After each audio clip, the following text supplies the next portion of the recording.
Welcome to the healthaibrief, breaking down the AI shaping our world one concept at a time. We've talked about different kinds of data we use in medicine: images, text, structured numbers, but now in the next few episodes we'll cover how an AI model actually learns from that data. How does it go from seeing 1,000 chest x-rays to being able to spot a pneumothorax?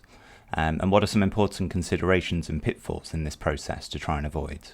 By the end, you'll hopefully have a solid working practical understanding of the key terms you'll see in journals. Concepts like loss functions, overfitting, regularization and reinforcement learning will hopefully no longer be jargon, but tools that you can use to critically appraise an AI paper that you read.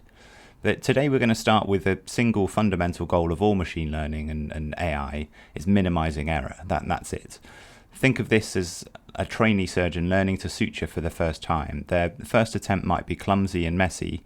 With each subsequent attempt, they get feedback, see what they're doing wrong, and adjust their technique to make the next one better. The goal is to systematically close the gap between the current attempt and a perfect, neat closure. Machine learning is just a mathematical version of that very same process.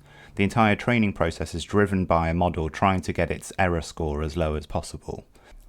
That prediction is compared to a correct answer or the overall goal we're looking to achieve, and a measure of error is then calculated. The model then adjusts its internal workings to try and make that error smaller on the next attempt. It repeats this process millions of times, each cycle a tiny step towards a better performance. So whenever you're reading a paper, think about what is the error exactly is the model trying to minimize, and does that definition of error actually make clinical sense for the problem they're trying to solve? Understanding that learning is just an error minimization is the foundation for everything else. It shifts your perspective from seeing AI as a kind of magical black box to seeing it as a trainable tool, just like that trainee surgeon learning to suture. So that's the core principle of AI learning in a nutshell. In the next episodes we'll cover some more specific concepts.